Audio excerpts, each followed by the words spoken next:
రాష్ట్ర శాసనసభ చరిత్రలో ఈరోజు ఒక చీకటి రోజు. కాంగ్రెస్ పార్టీ ఈరోజు పట్టపగలు ప్రజాస్వామ్యం యొక్క గొంతు కోసింది. ఈరోజు కాంగ్రెస్ పార్టీ శాసనసభ బయట ప్రశ్నిస్తే కేసులు, అక్రమ అరెస్టులు, శాసనసభలో ప్రజల పక్షాన ప్రశ్నిస్తే గొంతు నొక్కడము, సస్పెన్షన్లు. ఇది ప్రజాపాలన, ఇది కాంగ్రెస్ మార్కు ప్రజాపాలన. ఇలా జగదీష్ రెడ్డి గారు ఏమడిగారు? ఈ ప్రభుత్వ వైఫల్యాలను ఎత్తి చూపారు. గవర్నర్ గారి ప్రసంగంలో తప్పులను ఎత్తి చూపే ప్రయత్నం చేశారు. మధ్యలో కాంగ్రెస్ పార్టీ మంత్రులు, విప్పులు అడ్డుకునే ప్రయత్నం చేస్తే, అధ్యక్ష మా అందరికీ మీరు పెద్దవారు, మీరు మా హక్కులు కాపాడాలి, మా హక్కులు కాపాడండి అని ప్రశ్నించిన పాపానికి ఇవాళ జగదీష్ రెడ్డి గారిని మొత్తం సెషన్కు సస్పెండ్ చేశారు. అంటే శాసనసభ అనేటువంటిది ఇలా ఉన్నది ఎందుకు? ప్రతిపక్షం ప్రశ్నించడానికే ఉంటుంది, ప్రభుత్వ తప్పిదాలను ఎత్తి చూపడానికే ఉంటుంది, ప్రజల కష్టాలను శాసనసభ ద్వారా ప్రభుత్వం దృష్టికి తీసుకుపోయి పరిష్కరించడానికే ప్రతిపక్షం ఉంటుంది. ఇవాళ జగదీష్ రెడ్డి గారు ప్రశ్నిస్తుంటే తట్టుకోలేక ఉద్దేశపూర్వకంగా ఒక పథకం ప్రకారంగా జగదీష్ రెడ్డి గారిని సస్పెండ్ చేశారు. మాట్లాడితే దళిత స్పీకర్ అని చెప్పి ఇవాళ ఒక రకంగా ఆయన స్థాయిని, ఆయన గౌరవాన్ని తగ్గించే విధంగా కాంగ్రెస్ పార్టీ ప్రయత్నం చేసింది. గౌరవనీయులు కేసీఆర్ గారు ఆ రోజు ప్రసాద్ గారి పేరును ప్రభుత్వం ప్రతిపాదించగానే ఏకగ్రీవంగా ఎన్నుకోవడానికి సహకరించింది కేసీఆర్ గారు, బీఆర్ఎస్ పార్టీ. అంటే మాకు ఆయన మీద ఉన్న గౌరవం ఇవాళ ప్రపంచంలో ఎక్కడ లేని విధంగా 125 అడుగుల అంబేద్కర్ విగ్రహాన్ని పెట్టి దళిత జాతి గౌరవాన్ని పెంచింది బీఆర్ఎస్ ప్రభుత్వం. ఈ దేశంలో ఎక్కడ లేని విధంగా రాష్ట్ర సచివాలయానికి డాక్టర్ బాబాసాహెబ్ అంబేద్కర్ పేరును పెట్టి దళితుల గౌరవాన్ని పెంచింది బీఆర్ఎస్ ప్రభుత్వం, కేసీఆర్ గారు. ఇవాళ ప్రపంచంలో ఎక్కడ లేని విధంగా 10 లక్షల రూపాయల దళిత బంధు పథకాన్ని ప్రవేశపెట్టింది ఇవాళ కేసీఆర్ గారు. కాంగ్రెస్ పార్టీ ఇవాళ దళితుల గురించి మాట్లాడుతుంది. దళితులను అవమానపరిచినటువంటి చరిత్ర ఇవాళ కాంగ్రెస్ పార్టీది. ఇవాళ కాంగ్రెస్ పార్టీ దళిత్ కార్డును అడ్డం పెట్టుకొని రాజకీయం చేయాలని, ప్రతిపక్షం గొంతు నొక్కాలని ప్రయత్నం చేస్తూ ఉన్నారు. డాక్టర్ బాబాసాహెబ్ అంబేద్కర్ గారిని ఓడించినటువంటి చరిత్ర కాంగ్రెస్ పార్టీది. బాబు జగజీవన్ రామ్ గారిని అవమానిస్తే కాంగ్రెస్ పార్టీకి రాజీనామా చేసి ఆయన కొత్త పార్టీ పెట్టుకున్నటువంటిది కూడా ఈ దేశ ప్రజలందరికీ తెలుసు. ద్రౌపది ముర్ము గారిని అవమానించిన చరిత్ర కూడా కాంగ్రెస్ పార్టీదే. ద్రౌపది ముర్ము గారిని అధిరంజన్ చౌదరి గారు, ఒకసారి సోనియా గాంధీ గారు కూడా ద్రౌపది ముర్ము గారిని అవమానించిన విషయం ఈ దేశ ప్రజలందరికీ కూడా తెలుసు.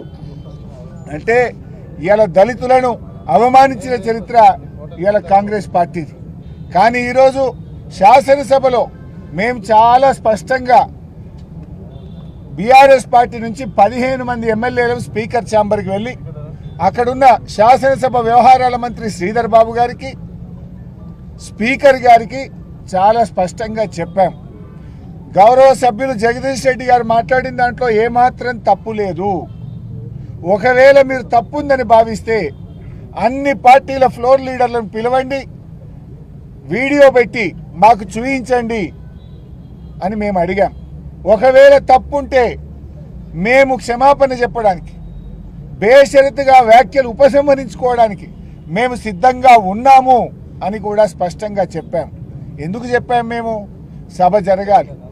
రాష్ట్రంలో రైతులు కష్టాల్లో ఉన్నారు, పంటలు ఎండిపోతా ఉన్నాయి, రైతులు ఆత్మహత్యలు చేసుకుంటున్నారు, విద్యార్థులు ఫీజు రియంబర్స్మెంట్ రాక ఇబ్బంది పడుతున్నారు, ఉద్యోగులు పెన్షన్దారులు ఇబ్బంది పడుతూ ఉన్నారు, అన్ని వర్గాల ప్రజలు కష్టాల్లో ఉన్నారు. ప్రజా సమస్యలపై చర్చ జరగాలని మేమే ఒక అడుగు ముందుకు వేసి చాలా స్పష్టంగా చెప్పాం. నిజానికి జగదీష్ రెడ్డి గారి వ్యాఖ్యల్లో తప్పే లేదు. ఆయన ఎక్కడ కూడా అన్పార్లమెంటరీ లాంగ్వేజ్ ఉపయోగించలేదు. అయినా కూడా పెద్ద మనసుతో సభ జరగాలి, ప్రజా సమస్యల మీద చర్చ జరగాలి, శాసనసభలో మరి అన్ని విషయాలు కూడా ప్రస్తావించాలనే ఉద్దేశంతో మేము స్పీకర్ గారిని, ఎల్ఏ మినిస్టర్ గారిని కలిసి చెప్పాం. మరి చెప్పినప్పుడు మాకు అవకాశం ఇవ్వాలి కదా. నిజంగా ఉరిదీసేటప్పుడు కూడా నీ చివరి కోరిక ఏందని అడుగుతారు. మేము ముందే పోయి చెప్పడమే కాదు, మీడియాకు కూడా వెళ్ళి మా మాజీ శాసనసభ వ్యవహారాల మంత్రి ప్రశాంత్ రెడ్డి గారు చెప్పారు, మేము స్పీకర్ను, ఎల్ఏ మినిస్టర్ను కలిసాము, మేము క్షమాపణ చెప్తాం, వెనక్కి తీసుకుంటాం, ఎందుకంటే ప్రజా సమస్యల కోసం తప్పు చేయకపోయినా చెప్తామని కూడా స్పష్టంగా చెప్పాం. మీడియాకు చెప్పాం, ఎల్ఏ మినిస్టర్కి చెప్పాం, స్పీకర్ గారికి చెప్పాం. అంటే దీన్ని బట్టి ఏమర్థమవుతుంది? పథకం ప్రకారంగా ముందే మీరందరూ కూడా అనుకొని బీఆర్ఎస్ పార్టీకి అవకాశం ఇవ్వకుండా, జగదీష్ రెడ్డి గారికి అవకాశం ఇవ్వకుండా, ఒక కుట్రతో బీఆర్ఎస్ గొంతు నొక్కాలని, బీఆర్ఎస్ ప్రశ్నిస్తే, బీఆర్ఎస్ సభలో ఉంటే వాళ్ళ తప్పిదాలన్నీ బయటకు వస్తాయని ఉద్దేశపూర్వకంగా ఇవాళ జగదీష్ రెడ్డి గారిని సస్పెండ్ చేశారు. ఇవాళ ఆ సభలో వారు ఒక విషయాన్ని ప్రస్తావించారు. కౌలన్ షెట్గర్ పుస్తకంని తీసి సభలో మాట్లాడారు. వాళ్ళు చేసిన ఆరోపణ ఏంది? ఏకవచనం వాడారు అన్నారు. నిజానికి మా జగదీష్ అన్న ఏకవచనం వాడలే, మీ అన్నాడు తప్ప నువ్వు అనలే, నీ అనలే, మీ అన్నారు. మీరు మీ మీ మీకే కాదు, ఈ సభ అందరికీ ఆయన పెద్ద మనిషి, స్పీకరు, సభ అందరికీ పెద్దవాడు, అందరి గురించి మాట్లాడాలని చెప్పే ప్రయత్నం చేశారు తప్ప ఏకవచనం వాడనే లేదు. బట్ అయినా కూడా కౌలన్ షెట్గర్ పుస్తకంలో చాలా స్పష్టంగా చెప్పింది ఏంటంటే, there is no specific rule in the constitution or Kaulan Shedgar that bans the word you. అంటే ఏకవచనం వాడని కాన్స్టిట్యూషన్లో కానీ, కౌలన్ షెట్గర్ ఏదైతే మనం పార్లమెంట్లో, శాసనసభల్లో ప్రామాణికంగా తీసుకునే పుస్తకంలో ఎక్కడ కూడా ఆ పదాన్ని బ్యాన్ చేయలేదు అని చాలా స్పష్టంగా చెప్పారు. మేము ఏకవచనం వాడనే లేదు. ఒకవేళ మీరు ఆరోపిస్తున్నట్టు వాడినా దాని ప్రకారంగా కూడా అది కరెక్ట్ కాదు అని చెప్పి చాలా స్పష్టంగా ఇందులో చెప్పబడ్డది. అంటే ఇవాళ మీరు ప్రతిపక్షం యొక్క హక్కులు కాలరాసే విధంగా మీరు ప్రయత్నం చేస్తున్నారు. అంటే ప్రశ్నించడమే తప్పు. బయట ప్రశ్నిస్తే కేసులు, అరెస్టులు, శాసనసభలో ప్రశ్నిస్తే గొంతు నొక్కుడు, సస్పెన్షన్లు. ఇదేనా మీ ప్రజాపాలన? రాహుల్ గాంధీ గారు మీరు చెప్పే రాజ్యాంగ పరిరక్షణ ఇదేనా? నేను రాహుల్ గాంధీ గారిని అడుగుతా ఉన్నా. ఈ రాష్ట్రానికి ఇన్ఛార్జిగా వచ్చిన మీనాక్షి నటరాజన్ గారు ఏమన్నారు? ప్రశ్నించడం, ధర్నాలు చేయడం, నిరసించడం ఇది ప్రజాస్వామ్య హక్కు అన్నారు. ఇవాళ మేము అడిగింది, మా జగదీష్ అన్న ఏమడిగిండు? పంటలు ఎండుతున్నాయని, గవర్నర్ చేత తప్పులు చెప్పించారని, ప్రజలు కష్టాలు పడుతున్నారని, ఇదే కదా మేము చెప్పింది. అంటే ఇలా ఒక అప్రకటిత ఎమర్జెన్సీని తలపించేలాగా ఇవాళ ఈ రాష్ట్రంలో కాంగ్రెస్ పాలన ఉంది.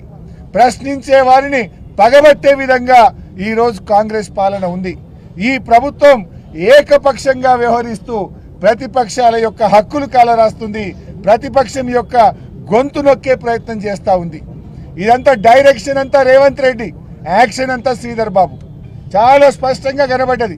పావు గంట కోసం సభను వాయిదా వేసి ఢిల్లీలో ఉన్న రేవంత్ రెడ్డితో మాట్లాడి ఆయన ఆదేశాల మేరకు ఇవాళ జగదీష్ రెడ్డి గారిని సస్పెండ్ చేసేటువంటి ప్రయత్నం చేశారు. నేను అడుగుతా ఉన్నా, ఇదెక్కడి పద్ధతి? ఇవాళ మీరు అంబేద్కర్ దగ్గర పోయి నిరసన చెప్పుదామంటే దానికి కూడా తాళం వేసి పెట్టిండ్రు. ఇక మీకేదో దళితుల మీద గౌరవం ఉందని నటిస్తున్నారు.